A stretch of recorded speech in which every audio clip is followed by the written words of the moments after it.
ఇప్పుడు మీరు చూడబోయే ఈ property Vijayawada Poranki municipal area కిందకు వస్తుందండి. ఇది పెనంలూరు సెంటర్ నుంచి సాలిపేట వెళ్ళే రోడ్లో లేఅవుట్ వెంచర్లో ఉంటుందండి. ఈ వెంచర్కి పోరంకి నిడమనూరు రోడ్ నుంచి కూడా రావచ్చండి. ఇది 80 ఫీట్ రోడ్డు ప్రక్కనే ఉన్న లేఅవుట్ వెంచర్లోని ఫ్లాట్ అండి.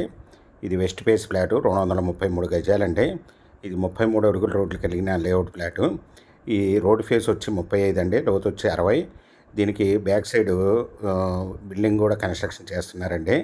దీనికి దగ్గరగా విల్లాస్ కన్స్ట్రక్షన్ కూడా ఉందండి. ఈ వెంచర్కి 1/2 కిలోమీటర్ దూరంలో సిఆర్డీఏ లేఅవుట్ కూడా వేసి 26,000 రూపాయలు చెప్తున్నారండి. ఇది వచ్చి ఓనర్ గారు 80 ఫీట్ రోడ్డుకి దగ్గరగా ఉంది, రెడీ టు కన్స్ట్రక్షన్ చేసుకోవచ్చు కాబట్టి 1 స్క్వేర్ యార్డ్ వచ్చి 25,000 రూపాయలు చెప్తున్నారు, నెగోషియబుల్. మీకు ఈ ప్రాపర్టీ వివరాలు డిస్క్రిప్షన్లో ఇవ్వడమైంది. అది చూసి మీకు నచ్చినట్టయితే స్క్రీన్ మీద ఉన్న ఫోన్ నెంబర్కి కాల్ చేయగలరు. మీకు ఈ ప్రాపర్టీ నచ్చినట్టయితే సబ్స్క్రైబ్ చేసుకోండి, లైక్ చేయండి, షేర్ చేయండి, కామెంట్ చేయండి.